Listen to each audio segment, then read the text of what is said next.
What's going on, everybody? How's it hanging? How's it happening? You guys know what it is. This is Kevin from the Chord Progression Podcast. Brett Society rocks where rock and metal thrive. How's everyone doing today? Because when it comes to bands that have this incredible amount of chemistry and have the foresight to know where things are going in the scene and are really setting up to take full advantage of that in 2021, the band NVision is definitely the band that is doing that right now. And why do I talk about NVision this way? Well, because they're today's guest on the Chord Progression Podcast. Big shout out to Joe Alfano for helping set this one up. Joe, you are the man. So when it comes to this band, you're going to enjoy this conversation because we talk about the positivity behind music. They share a bunch of crazy stories as well in terms of their lives and their video for their hit song called Showstopper, where, their lead singer Alex bought cinder blocks and rope, tied him to his feet, and walked into the Gulf of Mexico. Don't worry, he didn't jump in. It was all for the video, but the story behind that is awesome. So this is a band you're really going to want to get behind because they've got this hard rock sound that's kind of in a casual little romance with hip hop and EDM at times. So it's definitely got a great sound to it. I think I should check it out. But enough of me talking about it. Let's hear what they have to say about it. So are you guys ready? Let's go. Yeah. Well, ladies and gentlemen, boys and girls, listeners of the Chord Progression Podcast, our good friend Joe Alfano has connected us with many bands over the past year, including bands that we've had on the podcast, like Kingdom Collapse we've had on multiple times, Another Day Dawns, As Strange as Angels, and plenty more. And when he connects me with certain bands, he never steers me wrong. And this one, did he steer me wrong? Ooh, God, no, he steered me in the right direction. So please welcome the guys from the band NVision. So guys, welcome to the Chord Progression Podcast. Thank you, guys. Thanks for having us. How you guys doing over there in Mississippi? You guys are from Mississippi, right? Otherwise, I'm going to look real stupid by saying that. We are from Mississippi. However, we're currently in Slidell, Louisiana. I'm from New Orleans. Oh, well, as of what happened the day after or before we shot this, I am very sorry for your loss, sir, with look like Drew Brees retiring after this. Oh, no. Oh, yeah, too. Football's my crack, man. He'll be back next year. I'm not sure. My brother was texting me all day that night, just going crazy. Like he said, he never ugly cried after a sports loss before. Outside of that one, he's been a Saints fan since he was like 5 years old. No, that was the second time I ugly cried. The first time is when they lost in the divisional round, like 2011 to the 49ers. So we won't get into that though. Let's keep on with the music.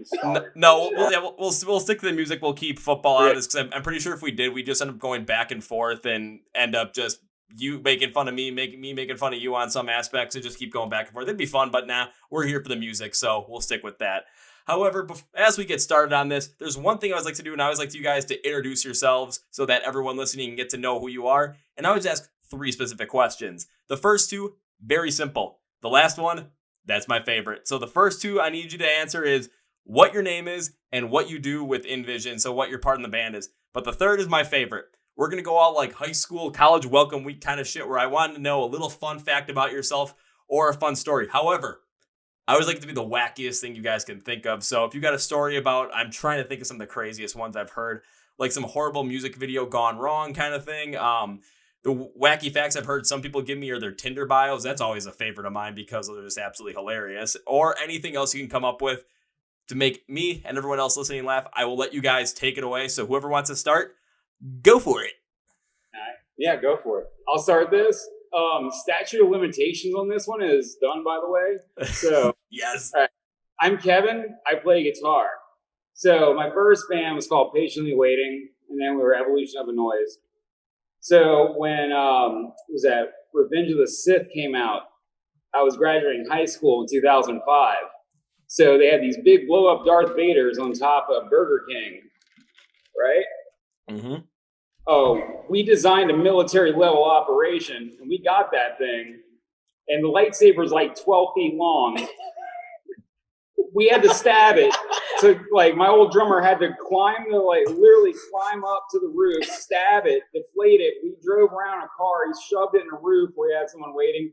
All drove in different directions, got away with it. on the news the next day, we're the only ones in the country that ever got away with it.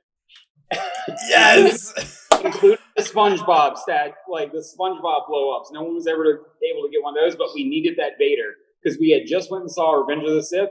We saw Obi-Wan and Anakin fight, and we're like, we need that Vader right now. We got it. It's in Vader's lair. It's a big Tupperware thing that we like shove into it. We claim that we bought it from some kid on a bike for $20, but no, we stole it. Yeah, I'm pretty sure. I mean, that was 2005. That was 16 years ago. The statute of limitations had to have passed at that point. Yeah. So I think you're good. Completely good on it. Like, we're good. Watch, Burger King's going to see this podcast and be like, we got him now, boys. You got us. We're going to get him now. Yep. Okay. Old chase, but we're cracking it wide open again. Man, I started that one with a bang, huh? Yeah. Yeah, you're starting off the bang. You're basically setting the bar high for everybody else. However, I have seen that happen before, and then there's always someone that comes out with something even crazier. So I'm expecting something from one of you three other guys to just absolutely make me look and just go, what the actual hell? And then potentially just smack my head on the table, start laughing hysterically. So I'm hoping for that moment, but I mean, having to beat stealing an inflatable Darth Vader, ooh, it's going to be tough. If I want to start.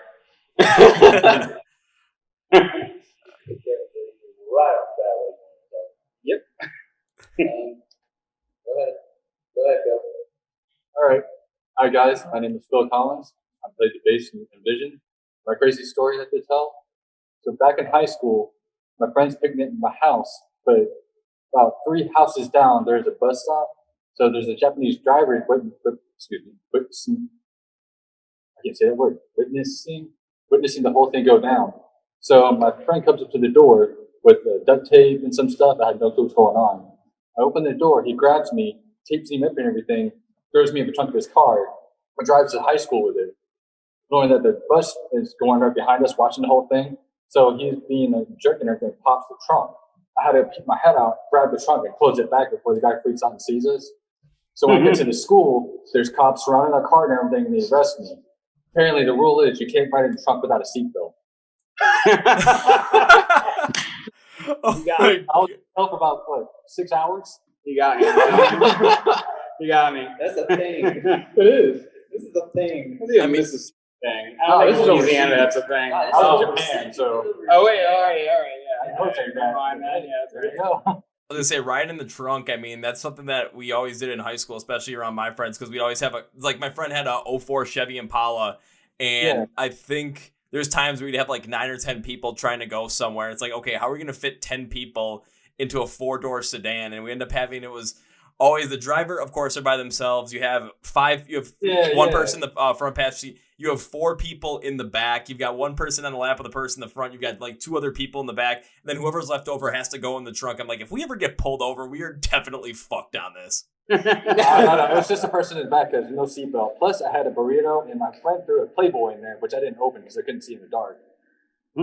I mean, still. Man, you definitely needed a flashlight there. Otherwise, when they open up that trunk, holy shit, I don't know what they would have found. I opened the trunk, looked at me, and I'm chewing the chimichanga. I'm just like, Like, you want some of this? I mean, I'm kind of full. I was like this because my hands were taped. So basically, I had to rip the wrapper open like that. It was crazy. My principal never let me go, though. Like, I was in detention for about 2 weeks. We still see him every week or so. It's like his probation officer. It's weird. Hey, you know, here's some boss. All right. So my name is Alex. I am the vocalist for NVision. And, okay, so I went to this internship right out of high school. It's called the Honor Academy. It was in Garden Valley, Texas. And me and like 300 to 500 other people went there after high school to work with this ministry. Well, I was a skateboarder too, and it was a big campus, so I would skateboard around campus. And one day I was coming home from work on my skateboard, and the skateboard I think I hit a rock or something, and it went out from underneath me and shot right through the front window of our dorm and shattered it in pieces. So I now know that I'm going to die. And I go to my immediate leadership, and I'm like, hey, this is what happened. And he's like, oh, man, we got to go tell Caio. Now, Caio is this dude from Brazil that is very, a very strong man, and just like at the time, he was like, man, this is my definition of like a man right here. Because he was strong and muscular and very crisp and to the point when he spoke. So I find him, he's in the bathroom, he's like trimming up his beard, because we have like these big communal bathrooms, and he's just going, and I'm like, hey, Kyle, yeah, man, what's up? Hey, I got to tell you something. Yeah, what's going on? What's going on? And I said, so those front windows? Well, there's this possibility that my skateboard might have possibly shattered one of those. You said what?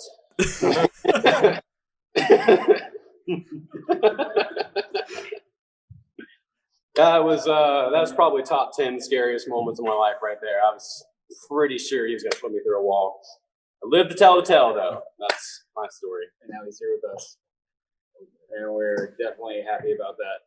Just be thankful that guy Kyle didn't have the anger or tantrum style that Bill Burr has, or you would have gone through that fucking wall. Yeah.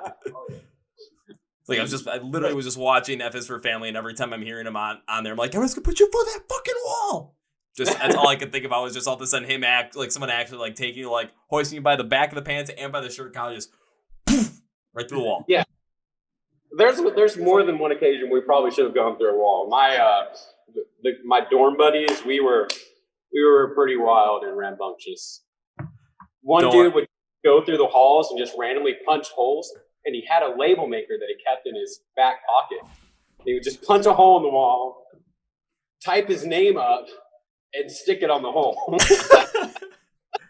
On another note, I got drugged once, but it was all in good fun. That was not me. It was not him. I just woke up in my car with it running at 4 a.m. and I had no idea. I was gonna say, don't worry. I had a band on called Soul Switch, and their first story was how their bassist chloroformed their lead singer and left him on the beach one night just because. Oh man, I like that idea. Thank you. No. Why did you give us that idea? I'm not down. That's great for a new video. Thank you. Yeah, that's great. That's gonna be your next music videos. When you guys get. This was a long time ago, and it was not a friend of mine. It just happened. Who's that band? Chunk No Captain Chunk. I saw an interview from them recently from their first tour in Europe. They went out of the venue and they were like loading their gear or something like that, and they got mugged at the back of the venue, and all their stuff got taken, and it was like their first international tour. Oh dear God, that is definitely one way to start out. It's like, yeah, we're going to Europe. This is great. The first night we're there, we got mugged. All their stuff got stolen. Yeah. Well, shit. Welcome to the new country, boys. Well, I'm keeping a fanny pack. You got weird up here, though. Yeah. Yeah, but they wanted Under the boot line. There's right there. White shirt. Wear it up there. I mean, my question to that is, when they got mugged, did they have to do the truffle shuffle?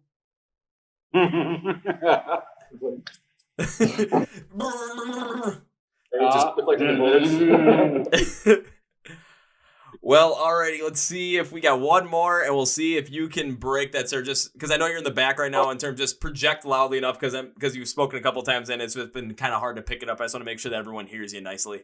All of mine just really consist of drunk nights. But my name's Nate. I play drums and do some backings here in NVision. And I used to like to get drunk at our local bars in Biloxi and randomly just get lost. Like, they found me one night, and I was in downtown Biloxi somewhere, and they were like, some of my friends pulled up, and they were like, we have been searching the whole town for you. Where have you been? And I was like, right here. And they took me back, and then, yeah, it wasn't the first occasion, it wasn't the second occasion. Also had some friends that liked to take me to Waffle House when I was completely hammered. Yeah, I had to play off that I was completely sober because there was always cops in there. So, but yeah, that's pretty much my stories. I just got drunk and ended up in various places all the time. I was gonna say you sound exactly like one of my good friends, Jimmy, because there've been times where this was back when I was in college. I visited my buddy at UW Lacrosse, and actually no, I wasn't there that weekend. I forgot what I was doing, but a bunch of my friends were there, and all of a sudden I heard the story about how my buddy Jimmy they were out one night drinking. They lost him in a party. He had no idea where anybody was, and ended up waking up without any pants on in a bush outside. And then had to drunkenly stumble his way back to my buddy's girlfriend's apartment without pants at like 5 a.m. Wait, I'm sorry. Can I tell a story real quick? Absolutely. All right, this guy will remain nameless. He was first bass in my first band ever. Has a reputable business now, so I will not say his name. He was in a fraternity. I was trying to join that fraternity. So we're at a bar one night. Some guy mistakes him for someone else in another fraternity out in Baton Rouge. My friend gets snuck. Now this guy is about 6. I'm about 6 foot. He's about 6'4", like beard down, like, you know, halfway down his chest. Burly guy. And that dude sneaks him. He turns around, looks at me. He's like, "You!" And it was the scariest, most guttural scream I've ever heard. He takes one of those glass ashtrays, takes 2 steps, and smashes the guy inside the head. And we're like, "Oh no, we got to get out of here," because he just sent that guy to the ER at least. So we just witnessed a murder. the next day, we wake up at the frat house, and we're wondering where our friend is, and we thought we lost him. We walk outside, we hear some banging from the trunk. He got so scared after he did that he went and hid in the trunk because he thought the cops were coming. We rode with him all the way back, like 45 minutes, with him in the trunk, and we didn't even know it until the next day he slept in there. We didn't know. We just knew we had to get the hell out of there. So I'm sorry. Yeah, I just had to add that one in. We were talking about drunken nights. I wasn't really drunk at all, actually. Just my friend got snuck, and we're all like, he's like, "You!" Boom! And I was like, "Oh no, we gotta get out of here, man." Nuh-uh. I've spent many Don't hang out in Baton Rouge. many nights asleep on the kitchen table. Yeah, I used to get drunk and sleep on the kitchen table too. Yeah. Most of my nights are always just consisted of me. When I'm sober, I don't really do anything too wild. But then as soon as I get a little liquid courage in, I'm like, let's take on the world. God damn it. I definitely want to drink with you guys at some point because holy shit. I feel like at that point, though, I'm going to end up in the trunk somewhere and just all of a sudden, I'm going to go live on Instagram like, I'm going live on Instagram and be like, all right, the guys from NVision, we were partying. I have no idea what happened, but for some reason, I am in the trunk of their car. Everybody, just so you guys know, I'm okay. I don't know where they're taking me, but I'm okay. But the music sounds good. Yeah, that'll be me. But they're bumping great music, man. That's all that matters. I'll be right back. But speaking of great music, that is why we're definitely here, because I do want to talk about your music and really where it all came from, due to the fact that listening to it, especially the one song I really went deep into is probably your most popular song on Spotify right now, which is Showstopper. You definitely have that modern hard rock take with, and I think you guys had it on your Spotify with the casual romance with hip hop in your music as well. So how did that come up, and how did that really become your sound? I think this would be a me question. So if you go back a little bit further on our Spotify, you'll hear some songs that sound completely different than the stuff we released last year. And that is because NVision actually started out as a solo artist, which was me. And I did like this weird rap, rock, EDM, kind of like all over the place kind of sound. And then as I kept doing it, the sound started merging closer and closer together. Like all young artists do, they have to find that sound. And then eventually it just kind of landed to where it's at now, with just kind of dances with EDM, casual romance with hip hop, and the root of it all is hard rock. But thinking about it, I mean, that's definitely one way to go about it, because as a young band going through it, or a young artist going through it, you're definitely going to have to try as many things as possible, really find what you're comfortable with and what you really connect with to make your sound.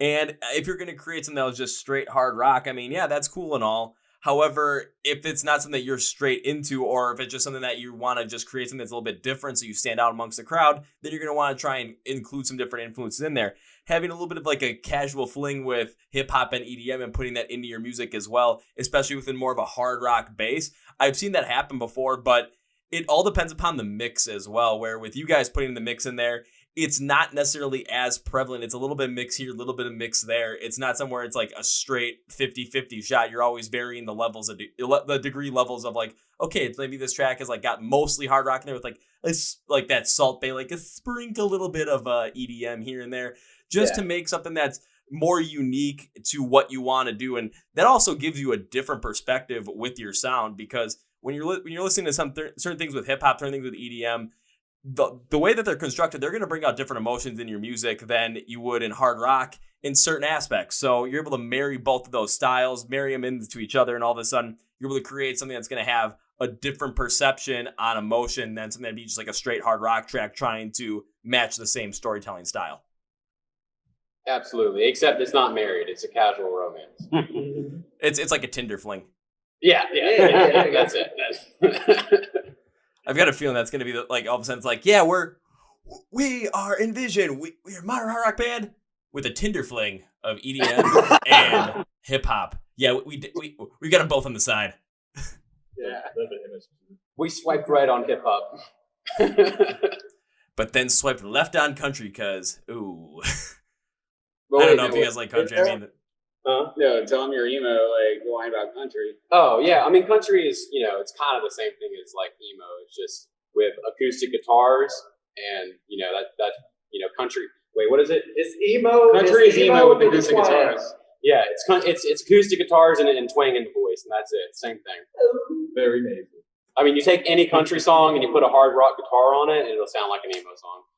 I kind of want to try that now, just to see if I can like mix certain things in there, just like mash it up, like mash up whatever I can with some certain really popular country songs. I don't listen to any of it, so I have no idea what's popular at this given moment. Mix it with something more like, AFI's December Underground, just something with the instrumentals there, and see if it mixes. Yeah, I mean, it's still one of my favorite albums. I love AFI. We have jokingly talked about doing a country rock cover, like just for giggles. Just because everyone would be like, what? I want to cover Bee Gees songs, to be honest with you. Create your own version of like Staying Alive or How Deep Is Your Love? Yeah, Nights on Broadway. I mean, they got a good bass Blame it all on Nights on Broadway. Yeah, just get a good bass line going there, and then you can marry the styles. You can put the styles together. I mean, if you have that consistent piece in there between one style and the other, then you can really branch off anywhere you want. But you have that consistent connection there with that bass line, you'll be fine. Mm-hmm. Yep, exactly. In white suit, I'll be down for it.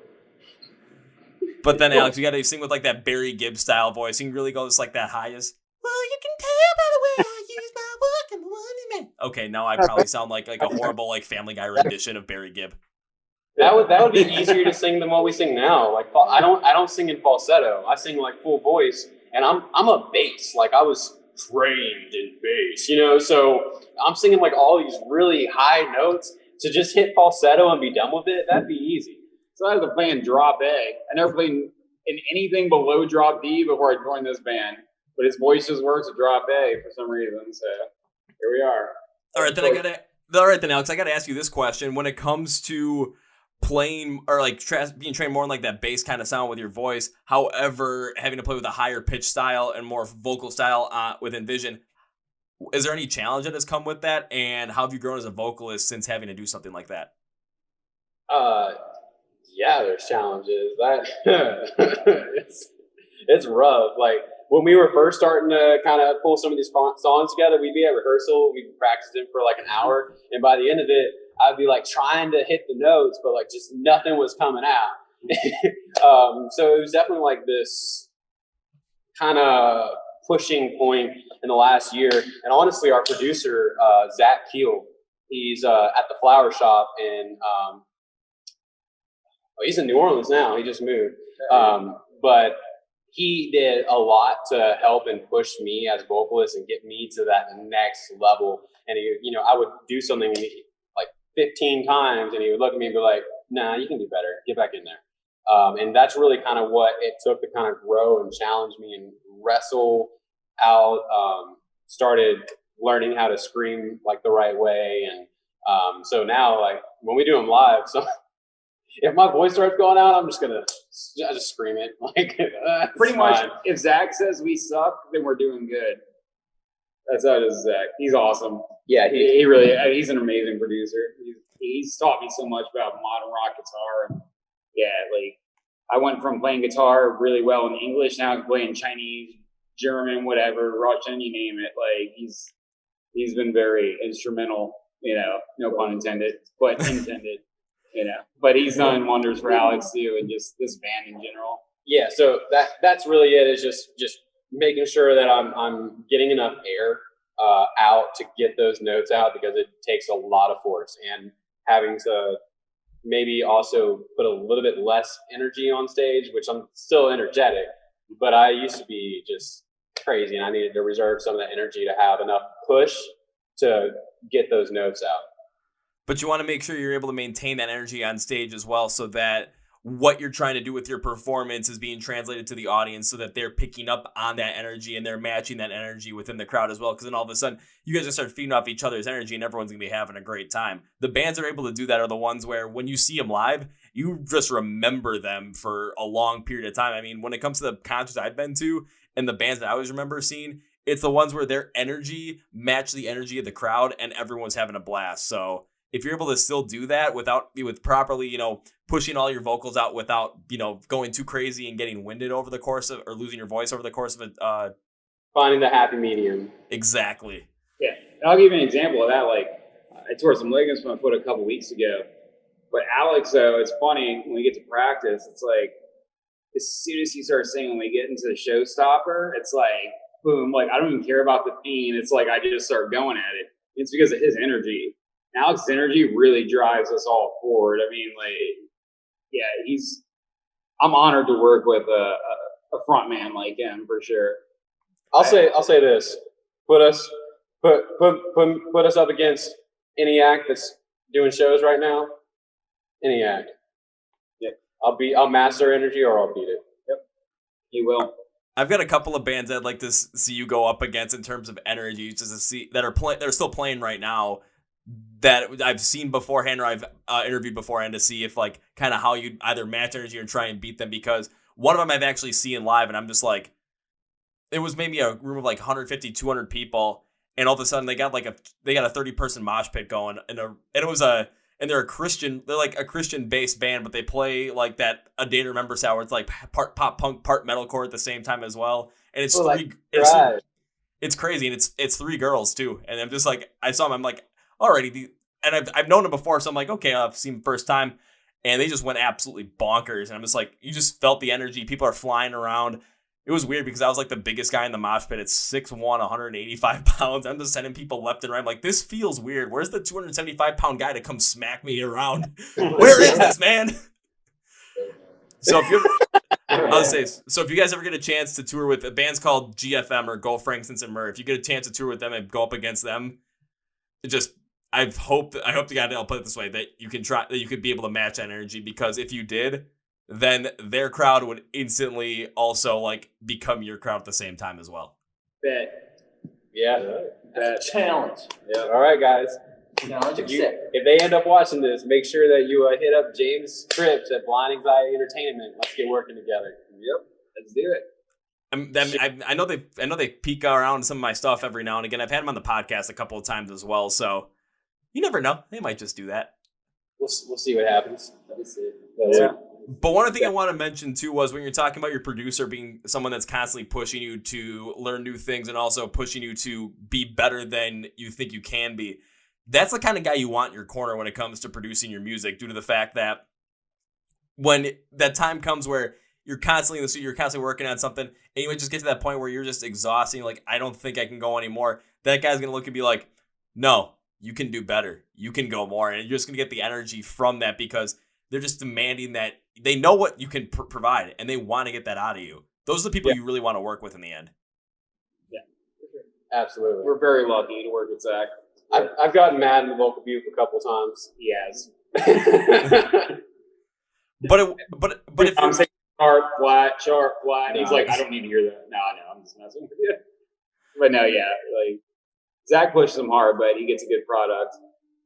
A great product, actually. I'll say, in listening to the music as well, it definitely does come out in there as well. When you're listening to music, especially from bands that are upcoming in the scene right now, one thing that's always going to be prevalent is the quality of the music that's coming out there. And if you're working with a producer that's constantly trying to push you for your best, that quality is going to end up showing up somewhere down the line, whether it's right away or whether it's after a couple of songs, due to the fact that, okay, if you just start working with them, you're not necessarily might be comfortable with their style. So you might have to just adjust to it for a while. And it seems like you guys have got that perfect balance going where all of a sudden, you might get pushed a little too far. You might get in a little bit of a shouting match, but it's all going to be for the best of the band. And it's going to end up becoming something like Showstopper, where all of a sudden people are going to listen and be like, yeah, we got to check out NVision a lot more now. All right, let's go through the rest of the discography. Okay, put it on the car. We're driving a whole 3-hour drive. We're just going to listen to everything they have. Let's go. It's my band, and I do that constantly. Yeah, I like our music. I've definitely listened to all of it probably a lot. Yeah. Well, now I got to ask, what was that? I call it band practice, but I really want to listen to it, so. All right, now I got to ask you guys this question, because it's something that I've been thinking about pretty much the whole entire day around this, and it's all regarding to taking a look at some of the influences that pop and hip-hop have had in rock and metal, especially in the year 2000, where you saw MGK come out with the whole pop-punk album with Tickets to My Downfall. You had Youngblood come in on a Bring Me the Horizon track. You had Halsey kind of dip into some of that with MGK. You saw the stuff with Miley Cyrus where she wants to do a whole like Metallica cover album. So you're starting to see some of those more pop influence and hip hop influence artists kind of foray into some of the more rock styles, even some of the metal styles as well with Youngblood. So with your sound kind of having that casual Tinder fling with some EDM and with some hip hop tracks, do you think that your music can really take off in 2021, especially within the younger crowd, the more hip hop and pop oriented crowd, given the fact that we're starting to see some more artists from pop and hip hop foray into some rock and metal influences? I mean, I've been planning where we're at now for the last 3 years. So, hey, we're NVision. That's what we are, and yeah, they're gonna like it. I just play bass. yeah. I guess Yeah, we're waiting for him to kind of answer that. I guess what I would say is that this is something that I foresaw happening with the direction of different genres marrying together, and that's why I was heading towards this direction more successfully now than I had in my past. But yeah, absolutely. As long as all it takes is one right ear. The right ear can put us in the right spot, because that ear would tell somebody else, tell somebody else, tell somebody else. But I think that we can compete with anything that's out there right now. I think you guys definitely could as well. And the reason I asked that question is just because, of course, seeing all the stuff that's happening right now and stuff that happened in 2020 with the emergence of, like, especially with MGK's album, just seeing how some of the younger kids especially younger generation, like my little cousin who's 14 years old, was really starting to get into MGK's pop punk album. Like, oh, shoot, okay, now he's starting to listen to some good music. All right, let's go. I was kind of happy about that. So starting to see... Let me introduce you to 15 albums of 1.82. That's pretty much what I did when because last time I saw him, he was like, oh yeah, you got anything more for me? I'm like, well, what do you want to listen to? Pop punk, but I want something that's got more mix and that's harder. I'm like, do you want something that's a little bit more unknown or something that's a little bit more known? He's like, let's start out with the known stuff first. I'm like, all right, have fun with the Day to Remember. See where that goes. Yeah. All of a sudden, I get a text from him. There's a lot of it I like, but there's some of it where I'm like, he's like, oh, it's just a little too hard. I'm like, don't worry, you'll get there. Yeah. I remember whenever I was like 12 was the first time I was introduced to Under Oath. And I think Define the Great Line had just come out. And it's a beautiful album. It's probably, it's either my favorite or my second favorite. It's that and They're Only Chasing Safety. But when that came out and I first heard it, I played about 10 seconds of it and I was like, whoa, that's scary. But then, 2 years later or 3 years later, I saw him in concert and knew every word. So, it's crazy how that music will change. Oh, absolutely. That same thing happened with me in 2019 where I didn't want to listen to anything that had like unclean screams in it. all of a sudden someone said, hey, listen to Motionless in White. Okay, listen to Voice. I'm like, that didn't really have many unclean screams in there. Alrighty, let's go into some more of this stuff. This was in January 2019, and then I saw them live 3 months later. And I had an absolute blast, and then I just jumped into metalcore right after that. I'm like, holy shit, this is awesome. So over time, that does happen. However, it does take time to get to that point, but where you guys are with your sound, it's definitely on that first wave where all of a sudden kids are going to start listening to stuff that has more of that mix between some things with hip hop, some things with EDM, with rock and metal as well. And where you guys have that sound, you guys are definitely in that spot for 2021 and potentially 2022, depending upon how well 2021 goes in terms of that carryover from the emergence of more hip hop and pop artists really jumping into some more rock and metal stuff. And I do have to commend you, Alex, on that one, because saying that you kind of were looking at this a little bit earlier on and kind of planning for something like this, really taking a look at where attention was going within the rock and metal scene, now also with the hip hop and pop scene, seeing where those potential marriages and potential mixes could come in and being in a position to take full advantage of that when that happened, that takes an incredible amount of foresight. So holy shit, you should be proud of yourself for that one, man. Yeah. It's funny. One thing you have to check out after we get done with this is our song Perception. We actually collaborated with 2 different rappers on that, and I'm only singing the hooks and they've got the verses. It's Greg Hartley, who actually does a lot of our tour photography as well. He's a 19-year-old rapper from South Mississippi that is just a really good friend of all of ours, but we got him on the song. And then Saki Boy Theory out of New Orleans, Louisiana.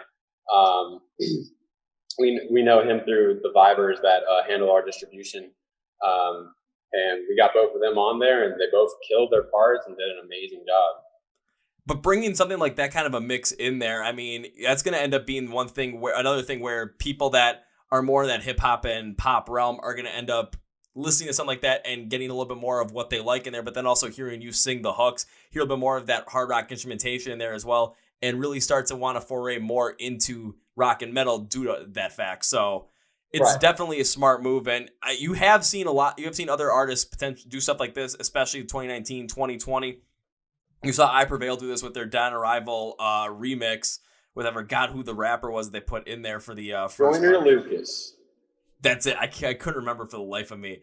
And then you've also seen other artists that could potentially do it on their own, like Ronnie Radke did with Popular Monster, just kind of marrying all those different styles, put them into one, and seeing how well something like that worked out.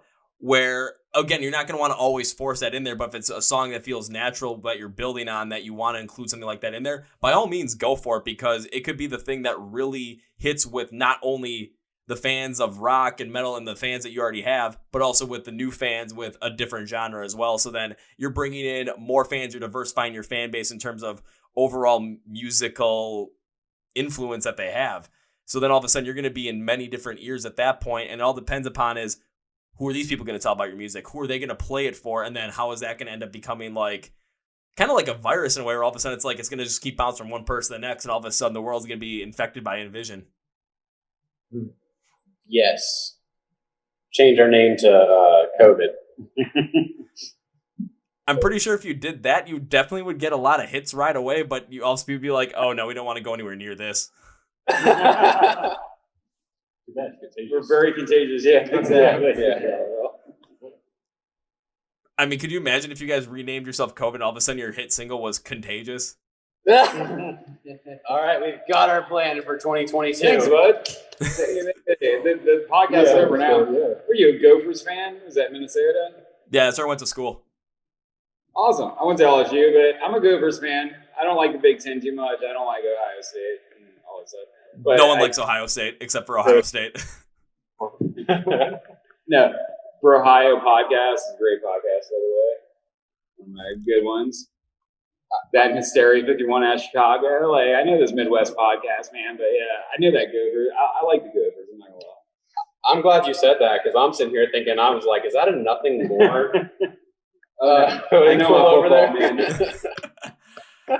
No, because it looks really similar to Nothing More's M that they have. Oh, now that I look at it, it doesn't, but it did a second ago.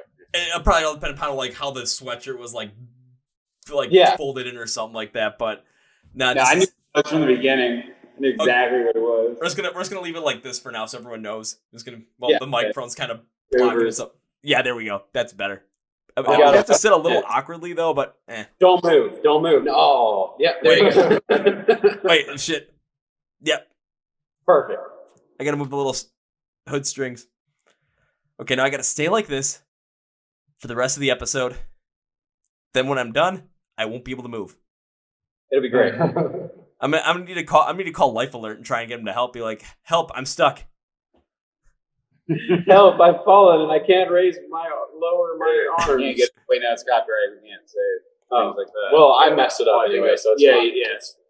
And it was just me saying the other half. So all right, we're good. Yeah, you don't have to worry about it. No, I mean, honestly, I've kind of thought about that at one point, where if I should take something like that to a concert, just because, hey, you know, especially the concerts I like to go to, especially anything with rock or metal, there's gonna probably be a mosh pit involved. I'm gonna probably get knocked down because you imagine like, help! I've fallen, I can't get up. Where are you, sir? In a mosh pit? Oh wait, 10 people are helping me up. We're good. I'd probably get kicked off the service really quickly. Yeah. That or in a trunk.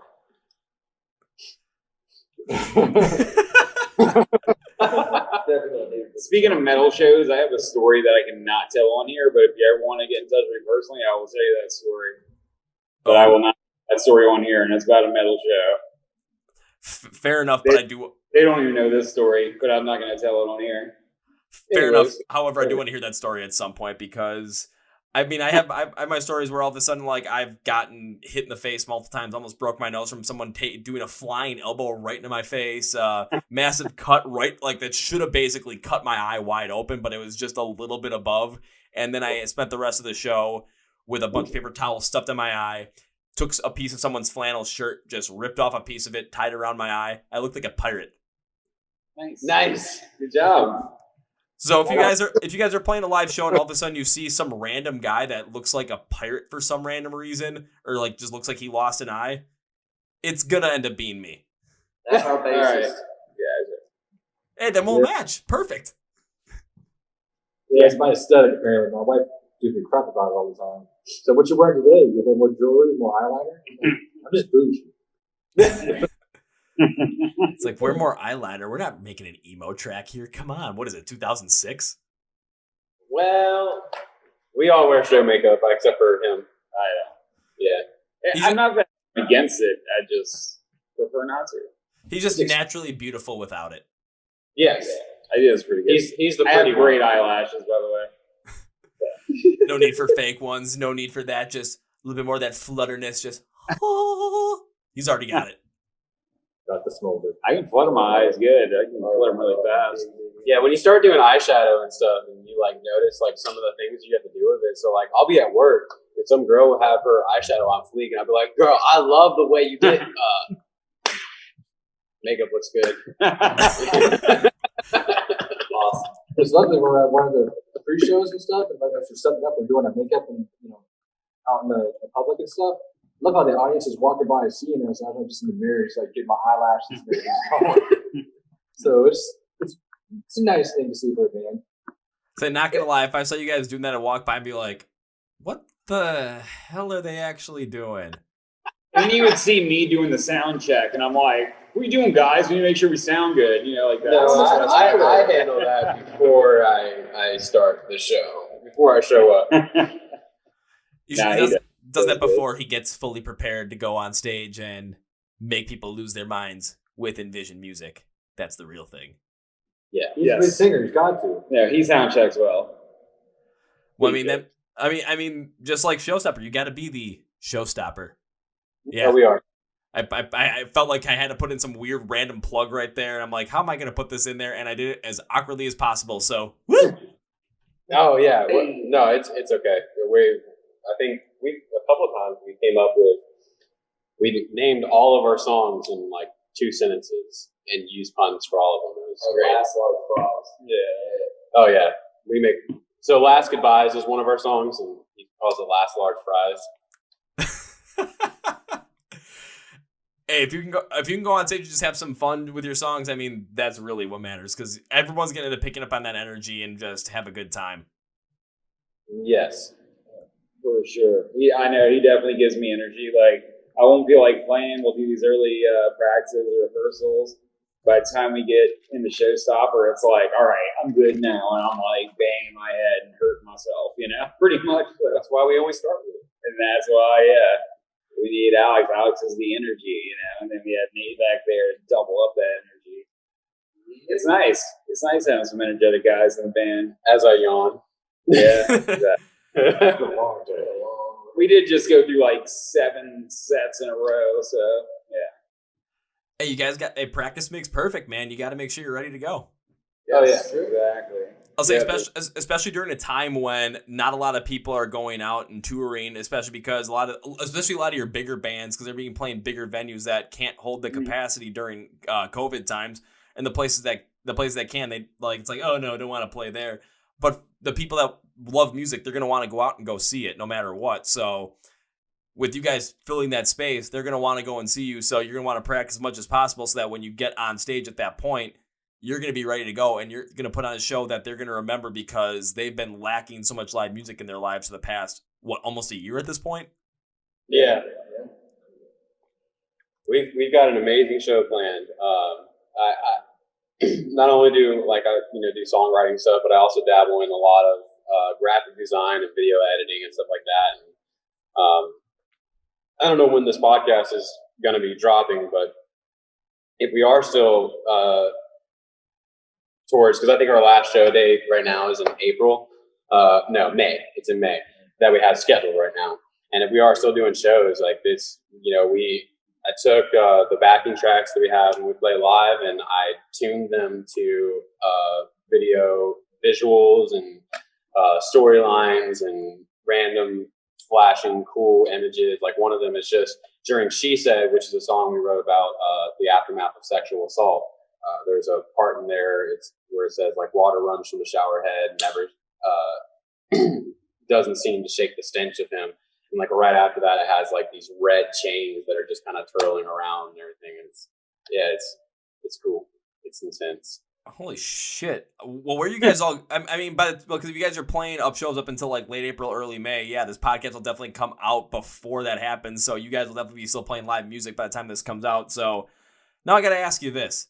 Where you guys playing live music at? Because if you're going to have this attention to detail within your shows, I kind of want to make sure I go see it at some point. As long as it's, somewhat viable. And by somewhat viable, I mean 5-6 hours away. Right. So you travel that far for us? Thank you. Hey, man, actually very appreciated. Hey man, I've traveled 3.5 hours in the middle of bumfuck nowhere, Wisconsin to see 2 bands I've had in the podcast before, and I had an absolute blast. Maybe not on the ride home, though, because it was raining and I didn't get home till like 1:32 in the morning, but was it worth it? Fuck yeah, it was worth it. Hey, Yeah. Enjoy the journey. That's all that matters. Tell you what, man, if you come out to a show of us, we got you. Any t-shirt off our table. We got you. Well, before I ask you the next question, I usually do this at the end, but if that's the case, then I got to add you guys to this list that I have for the podcast, where it's the bands that I've absolutely loved to have on the podcast. I love to have every band on the podcast, but there's always some specifically that always I always remember remembering no matter what. And I always make a promise on this case, and it's always when I see you guys live for the first time, because it's not an if, it's a when. And after hearing those crazy stories as well, especially from, any of you guys, but mostly Nate on the back end with all the crazy drunken stories. But I usually like to do this, though. First round's on me. Hey. Oh, I'm allergic to alcohol, so I'm just going to drink my milk. That's fine. I can get you some Dirty milk. glass. My Milk in a AJ dirty or glass. OJ, so that's fine. I'm just the driver. That's totally fine. I'll probably end up in the trunk anyway. But when it comes out so where are you guys playing these live shows over the next couple of months? We'll be in Tampa, Florida, and Longwood, Florida this Friday and Saturday. Then we'll be back home in Ocean Springs, Mississippi. Then in March, we'll be in Pascagoula, Mississippi, Port Neches, Texas, then Corpus Christi. And then later on, we have a run in Dallas, Amarillo, and Oklahoma City. And then we're back in Mississippi. Alrighty, so note to self, if I end up going to visit my cousin in Texas sometime in April, that's going to be the time when I get to go see you guys. But that'll be up in the air at this point because I literally have no idea what the hell's going on when it comes to travel plans or anything like that. Right? Especially that far out ahead. Yeah. Yeah. But now First- that First week of April. We'll actually be on the road April 1st. I'm not sure how I feel about that, but Yeah. I mean, you're bound to end up having something crazy happen on April 1st. Just make sure it doesn't involve a couple of people unwillingly in the trunk of a car or a van. right. Yeah, unless it's Can't Nate promise that. or Yeah, you. Unless it's one of you guys that you just stuck back there because, why not? And all of a sudden they're like passed out. They're going to end up waking up and all of a sudden in this really weird position. They're going to try and get out, but it's like you guys set them up like a Tetris style thing. So kind of stuck, just like legs flat out, arms like this. I do not go in trunks. And avoid anything, we're going to put seatbelts back there. So no one ends up in jail. Yeah. I just can't believe that. Major thought it was hilarious. Make sure the spare tire's back there too. The cops will check for a spare tire. When I was in high school, my friend had a covered truck bed, and we would joke around. Like we would do all kinds of crazy stuff. Like he would roll down the windows, and I put my arms in between and stand on the ledge things around the side of there and like drive down the road 45 miles an hour, 50 miles an hour like that.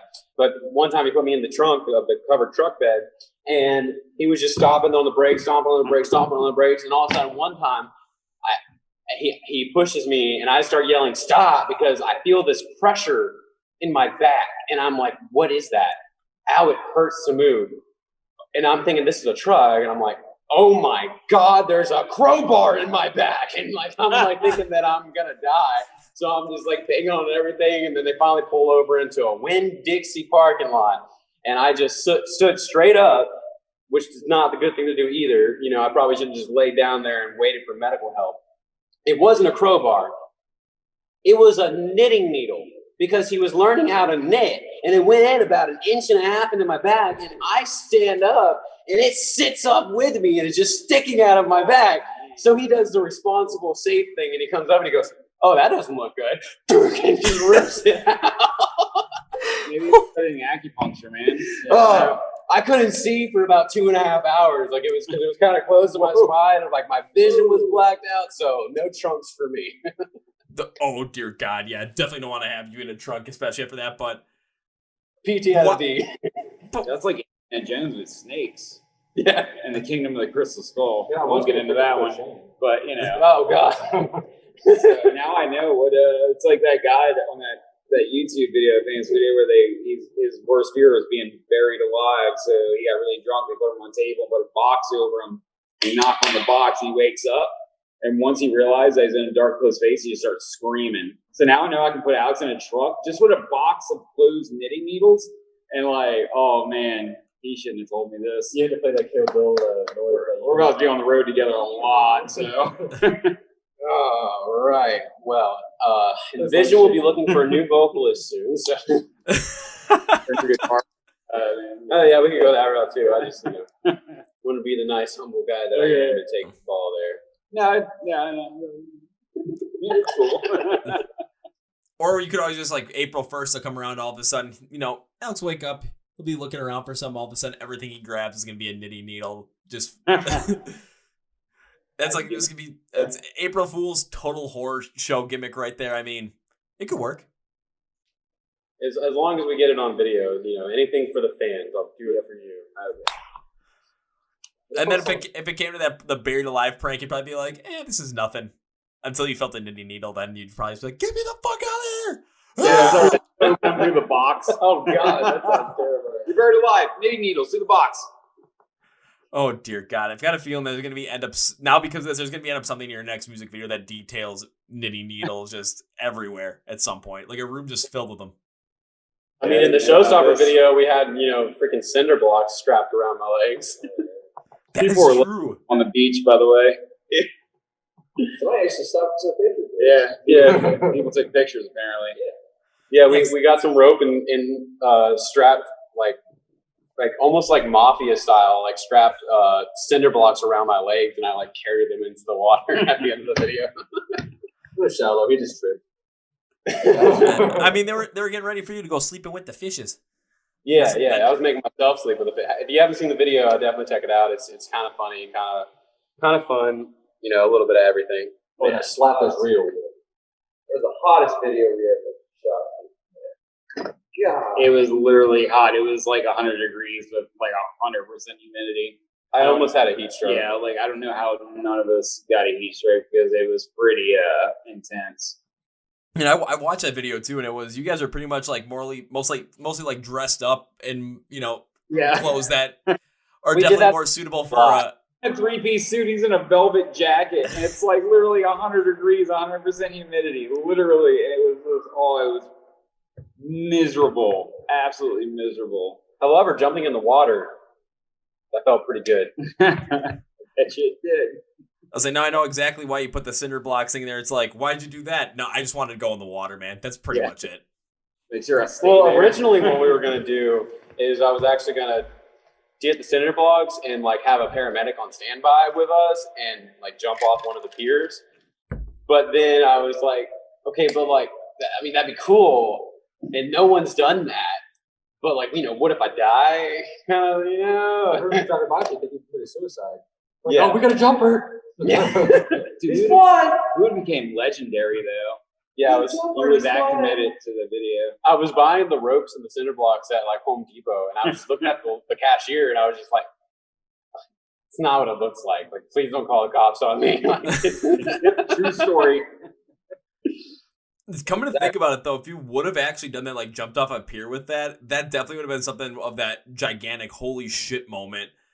Yeah. But I definitely do understand where you don't want to end up doing that. Then all of a sudden the paramedic has a little bit of trouble, or the diver has a little bit of trouble trying to get the ropes off of you. And then bad things could potentially happen. I totally understand not wanting to take that risk. Like, we want to be famous, but like not famous on 1,000 Ways to Die. Like that. Exactly. Oh yeah. However, I always had watched that show when I was in high school. So it would have been kind of interesting to see a band that I've interviewed before on the show for some random reason. No, if you like Hopefully that, not us. No, though. you- Hopefully not us. Yeah. If that had happened, I wouldn't have been on your show. But I can see the headline now and be like, the music video that was a total showstopper. yeah, we would have had you like replaced by now. You would have been replaced by now. You would have been on the Darwin Awards. This guy tried to make a music video to make it famous. I mean, this video that we did for one of my old songs, No Tears, we literally shot part of the video in the middle of a hurricane on a roof. Dear God, what was that like? Just because was there a lot of We like weren't- the wind's absolutely crazy, or what was that? I gotta ask, just because that just seems like both an incredibly crazy and not very well thought out plan. However, also at the same time, totally awesome and could potentially be very well thought out if it's like, holy shit, we filmed this during a freaking hurricane. Yeah, it was cool. What ultimately ended up happening is that the camera angles were kind of off here and there. That just kind of went into the vault of time kind of thing as we moved on into better music and some more thought out visuals. It was a great idea. Honestly, the wind wasn't strong enough for you to really get the effect. I was kind of hoping that, I would have almost been blown off the roof kind of thing singing, but it's fine. It sounds cool though. Hey, we shot a music video in a hurricane. Yeah, you guys got to use that and be like, hey, you want to know how crazy we are? Oz, you bit the head off a bat? Well, we shot a video during a hurricane. Who wins now? Yeah. Well, I did bite the head off that pangolin that time. South Park fans know. Wait, what was that? What was that again? The pangolin. Never mind. Oh, yeah. You know what I'm talking about now. It's like, wait a minute, I got to think about, oh, yeah, I remember that episode now. Good Because times. no one knows what a pangolin unless you watch that episode of South Park. Well, pangolin, that's like the little scaled creature that's in like Mongolia, right? China. Yeah, that was the one they... Do it. Racist. Yeah, that was when they did the whole entire, like, the animal they took as the base for the whole entire coronavirus episode, right? Yeah, exactly. The pandemic special, yeah. Oh. Where it wasn't a bat, it was a pangolin. Oh, yeah. Yeah, and then at the end, Mr. Garrison just ends up lighting it on fire with a flamethrower and just says, "Oh yeah, big election coming up, big election." Yeah, it was humanity's only hope. Like, sorry, spoiler alert. Oh wait, it's too late for that. It's too late for that. That episode came out September of 2020. Yeah, like spoiler alerts like don't matter anymore. So sorry, but not sorry. You should have watched by now. Yeah, I'll say the statute of limitations for spoilers have definitely passed on that episode. Yes, Definitely. Thank you. So you're definitely all right with there. So one thing I do want to talk about a little bit more in detail so everyone gets a little bit of a taste of it is Showstopper, because of course your probably your most well-known track at this point.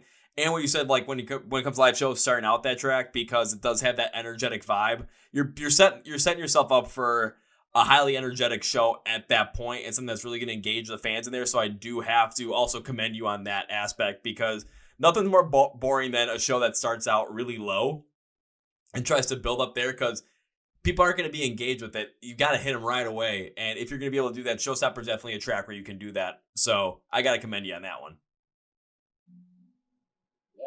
Well, whoever came up with that idea was a pretty smart guy. Oh, that guy right there. No, Sure. I was hoping it was going to, I thought it was actually going to be Nate on this one, because you were looking back and I'm like, oh shoot, he's actually got some good ideas outside of that. Damn. I Not got at great all. ideas, all right? You just don't even know. I don't get any type of creative freedom in the band, okay? Whoa. I'm kidding. I'm kidding. I finally found my home with this band. I'll put it that way. Like, it took long enough, but I finally found that band that I can say that I truly feel at home with now. And not just because we all like Star Wars. That's true. That's true. No Star Trek here. I Understandable. think you talk about Showstopper, but we're going to Tampa. And it's only an hour away from Tampa is Orlando. Where we're going. So you know where we're going before these two shows this weekend. We're going to Disney World. I was expecting that. I mean, you kind of have to at this point. Yeah, especially with Galaxy's Edge just being opened up. A couple of them were talking about going in there and building their own lightsaber, and yeah, we're gonna go visit the cantina, all that jazz. We're just I'm so excited about it. I'm excited about these shows, but I'm so excited for Star Wars. We might just cancel the shows at the last minute just to say, Just go to another day at Star Wars. Yeah, we'll just go. We'll just go back. Well, I did hurt my foot. I guess we had an excuse. No, we saw the. We saw it. Yeah, never mind. Okay. Well, that's one thing that actually kind of stands out to me amongst your band than some of the rest, is just because you guys are all, it seems like I was super excited to go on these shows and go on travel and then go to Orlando and all go to Star Wars land together as a band, go to Galaxy's Edge and potentially build your own lightsaber, have a couple drinks at the cantina. I don't think they do the alcoholic drinks there. If you go to Disney Springs, though, there was one time, I think this was 2 years ago, my dad and I were down in Daytona for the 500, but he had his cousins. They had a summer home or a winter home, I should say, in Kissimmee. They're like, yeah, we're going to go to Disney Springs. We'll just hang out. We'll have a good time. Like, okay, we'll see what happens there. Drink after drink after drink after drink after drink. And I get to see all the parents freaking out and being really angry at us because they were trying to control their wild kids while we have a drink in our hand, just watching like, So that's definitely one thing you guys can do too, is like, you're going to be at Galaxy's Edge, you're going to be having a blast, you're going to see some parents with their kids, and the kids are going to be running around, these parents are going to be like super stressed out, and you're going to be sitting there thinking, oh, we did this right. Pretty much. I definitely want to. My kid is about 4 years old, so I definitely want to go back when he gets a little bit older, so I can experience it the wrong way. But yes. Oh yeah, that definitely does make sense too. But when it comes down to another thing, is the fact that all four of you are going, it speaks to the chemistry that the band has as well. Because you hear plenty of stories about a lot of famous bands where it's like, yeah, the band members are there, but they don't get along with each other. The fact that you guys are all super excited to go to Galaxy's Edge and do all this crazy fun stuff there, kind of like be kids again, because who the hell doesn't want to do that at some point? That just speaks to the chemistry that you guys have as a band. So if anyone's wondering, it's like, oh, does this band flow really well together? The answer is ungodly. Yes, they do. No, we have each other's back. Like, we're brothers. We wouldn't be in this band together if we weren't. Plain and simple. Like, I mean, I was almost tears earlier just talking about how much this band just means to me and just being part of it. They were thinking that being a band again at 33, if I put that all behind me. But just Alex's words and she said spoke so, strongly to me that I was like, well, now I have to be part of that, And like, these guys have just done the world for me. And as far as I feel like I'm part of a family, We are. We're excited. We're excited to tour together, and I know we're going to have our spats. And me and Alex got into an 8-minute argument about T signatures like a couple weeks ago, but it's cool. We were good after that. Like, it's fine. It happens. But we love each other, man. Like, we're boys. Like, we're brothers, and we're looking forward to the experiences that we're going to have together. Yeah, why do I all get drunk, but I'm still the biggest thing in the business. Babysit shit. I'm now even more excited. That's right. That's a good right. I'll say, Did you hear that?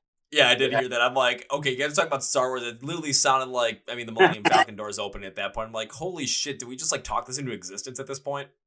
So we're practicing in this old building that is currently a teen center. My band in high school played here for a couple times. We played the benefit concert for a band member that passed away on this stage right here my senior year.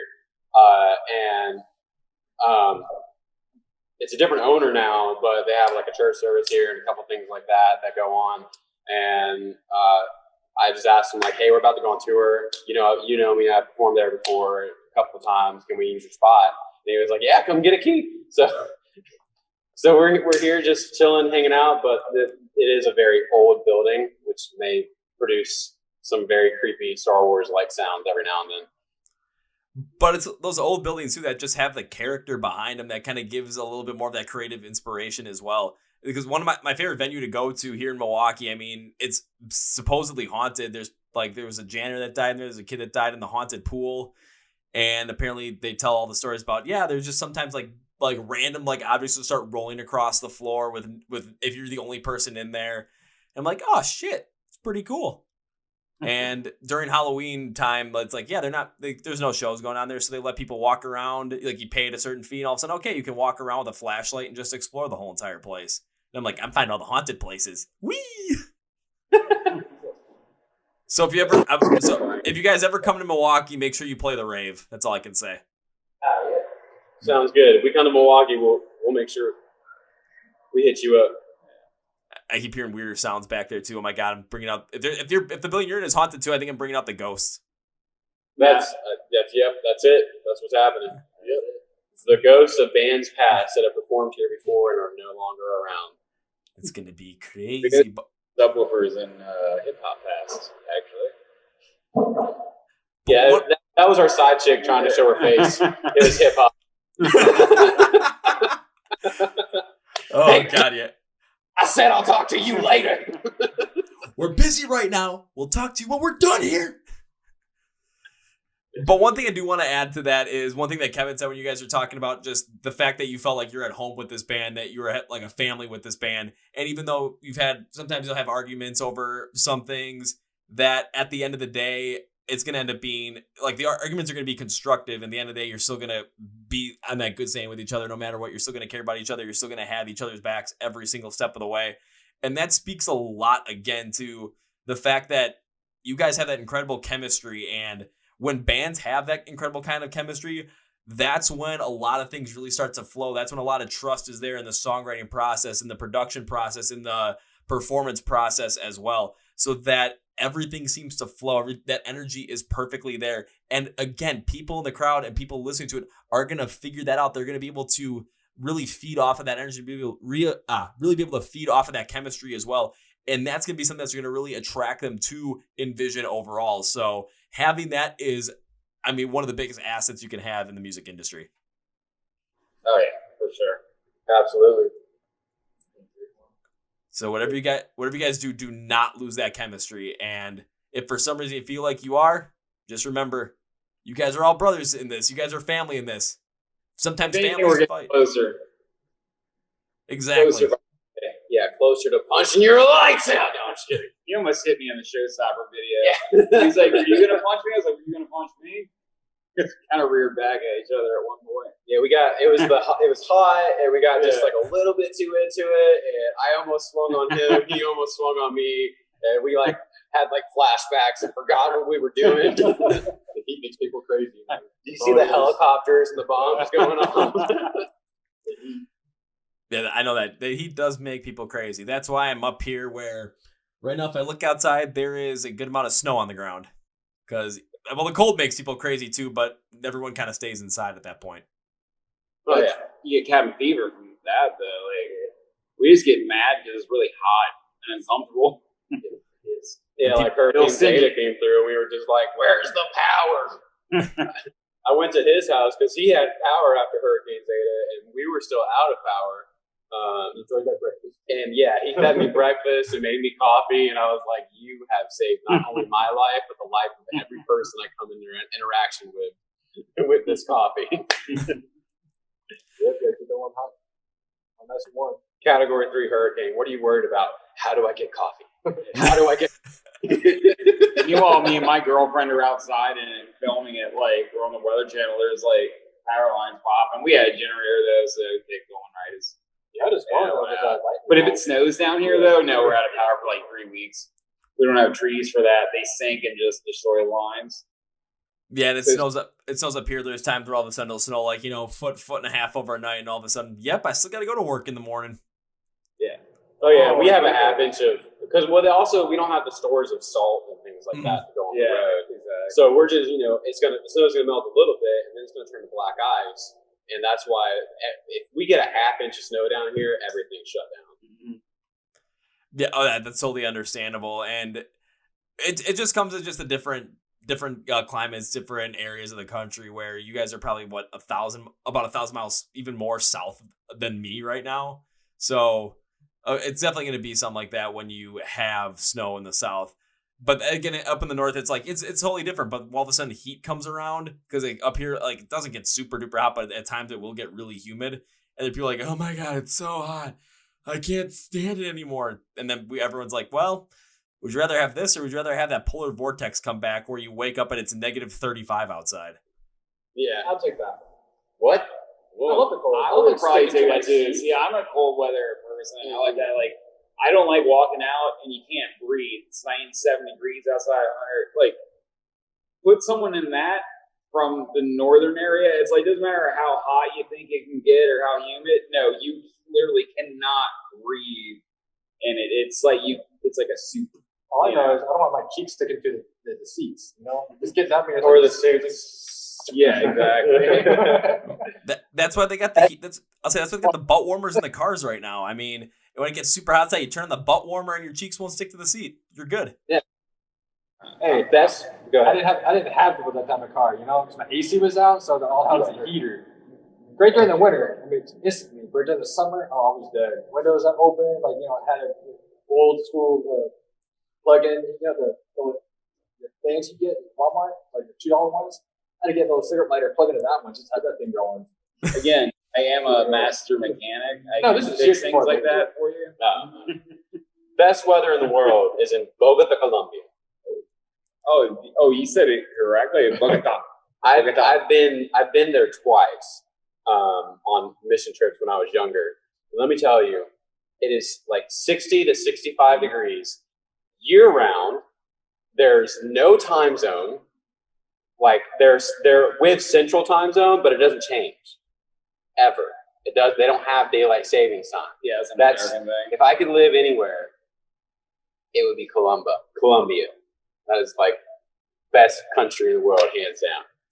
And if you just get tired of life, there's always the cocaine. Thinking about the same Colombia. Oh wait, no. All right, you brought it around at the end. That's okay. Look, there's people have all these bad things to say about Colombia, but the nation actually has like this advertisement thing that they do, and that to get people to come get tourists there. And it said the only thing dangerous about Colombia is that once you get here, you won't want to leave. Ecuador is the place you really don't want to go. Colombia is fine. I'll say after that whole entire promotion for Colombia, my friend Manuela is going to absolutely love what you said because she's from there. And I'm going to send her this episode, be like, yeah, take a listen to what they have to say about Colombia because you're going to enjoy it. That's my favorite country in the world. I love Colombia. I'm hoping to get there at some point. However, hopefully once COVID ends or the restrictions all end, I'm hoping to travel back to Europe because I went there in 2019, had a blast, and I've interviewed so many bands over there as well. It's like I want to see as many as possible. So all of a sudden, I end up in like northern Italy, Chechnya, end up in Slovakia, Austria, over to Russia, go to Germany, and go back to Amsterdam because that was too much fun. I can't not go back there. Right, yeah, no, I get that. I've heard the internet's like really, really good over there because we kind of pioneered it, but they've like perfected it off our technology. I've heard even in Russia, like it doesn't even like cut out; it's just perfectly like the same like level. Like the best way to describe it is like, because I think they did the whole entire fiber optic thing. Because when I was over there in 2019, I was working on our review video. I can't remember which one I was working on. But I was working on it on the plane ride because I was in Serbia. I was working on it from Serbia, or no, I was in Croatia, my bad. Croatia to Amsterdam. I was working on it the whole entire time. And I got there, I'm like, oh shit, how long is this going to take to load? Literally, we got to the hotel I was in. I started loading it. It was about a 25-minute video. It loaded to YouTube in 5 minutes. Oh my goodness. And I'm like, how the fuck? Hours. It's because we're replacing our fiber optics now because we like kind of made all this technology, and then when they did it, they were like, oh, we'll just use fiber optics. So now all their stuff's like solid and good to go, you know? Our internet still actually lags behind, even though we provide Costa Rica with all their internet through a cable about that big, you know? It's that's why whenever it comes to like me uploading stuff, I rarely am going to upload stuff where I live because I've still got the cable connection to the internet. So if I'm trying to upload a podcast video that's like an hour and a half long, that'll take like 4 or 5 hours to load. If I go over by my parents' house because they've got the fiber optic line, that takes about 20 minutes tops. Yeah. So if we've learned anything from this podcast in terms of, well, not just NVision, but in terms of what the United States, one thing they need to do, we need to make sure we get better internet speed, man. Yeah. Cheers. Well, cheers to that. Yeah. But also, we've learned many great things about you guys with NVision as well. We've learned from everybody who's listening, we learned that they've got that modern hard rock sound with the casual fling, the Tinder side hookup with EDM and hip hop, which, I mean, that if you guys start describing it like that, I'm just going to start laughing and be like, I know where we came up with that. Oh, yeah. I'm going to take pride in that. But not going to take credit for it because you guys are the one that made the sound. So it's yours. Go for it. I don't care. So, yeah. I think I sound a little arrogant on that one. Shoot.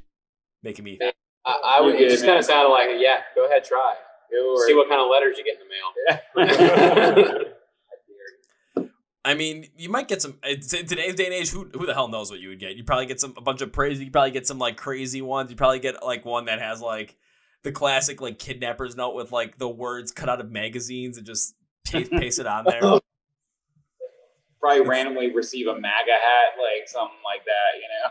Like it's something crazy. Hey, we know we made it. Not getting political, I'm just saying. You probably at least something along those lines. I got a stalker. Yes. But then for everyone that is listening to this podcast, as well as we kind of bring this one more to a close, as we're about that 15 hour 20 mark right there. And with these guys preparing to go on tour after the recording of this, going to Star Wars land, or was it Galaxy's Edge? I can never remember the name of it, but at Disney World, they're going to go build their own lightsabers. They're going to go drink at the cantina. Then they're going to play some kick-ass shows in Florida. They got kick-ass shows coming up in Mississippi, Louisiana, Texas over the next couple of months. So if you guys are around there, trust me, first things I want you to do is I want you to listen to the song Showstopper by NVision. Second thing I want you to do is right after listening to Showstopper by NVision, I want you to watch the video so you can see Alex carrying those cinder blocks into the Gulf of Mexico, right? Gulf of Mexico.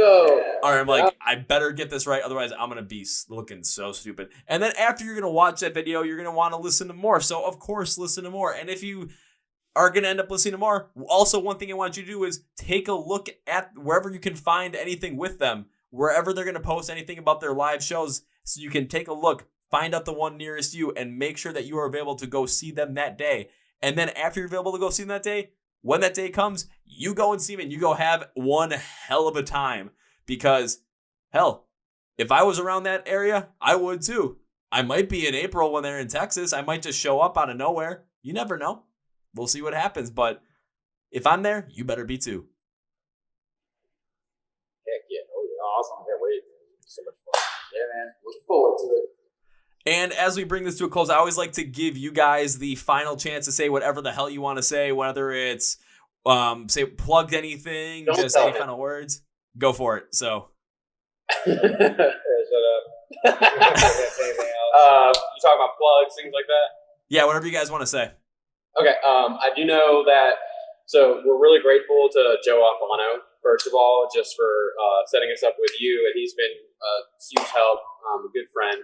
Reached out to me a couple of times to make sure I was okay because, I if you listen to Showstopper, like I wrote those lyrics. So, Yeah.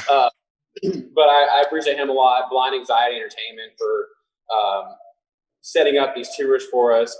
The Vibers that handle our distribution. The Sound 228 is a local podcast that we do a lot of things with them. We did a live stream with them, and we're currently in the top 10. Low Tide Tattoo he's sponsored by, and he gets all of his ink from them. They do incredible work. I'm planning on doing something over there pretty soon as well. Oh, we're number 6, by the way. They just released the new 33rd. Oh, we're number 6 in the Sound's top 10. What's the Knife Party Threads? It's his clothing company. It's Halloween 365 days a year. How it should be. And he actually has a lot of bands that he works with that wears the merch and has a lot of contacts through that way and does a lot of really cool stuff with them. So if you come see us in Texas, I'll have plenty of merch available. All right. Did NVision with his brand and Blind Anxiety Entertainment for a 3-way crossover T-shirt for the tour dates that we have. And they're not on our website. They're only available at the merch table. Dude, if you got that Halloween inspired one, I'm definitely gonna want one. It'll go well with like the 13 or 14 Ice 9 Kill shirts I have in my closet right now. This is one of his merch right here. He does holographic stickers and stuff. So that's pretty cool. Yeah, that's his brand. Yep, all his. Did I miss anything? I want to say one thing. It'll be good, don't worry. All right. The reason I love this band is because I know, like, Alex, like, I feel like we're giving voices to the hopeless, to the ones that feel hopeless and the helpless, and kind of expanding their voice and letting them know that they're not alone. And Alex allows us to do that through his words and his emotion, and it filters out through us.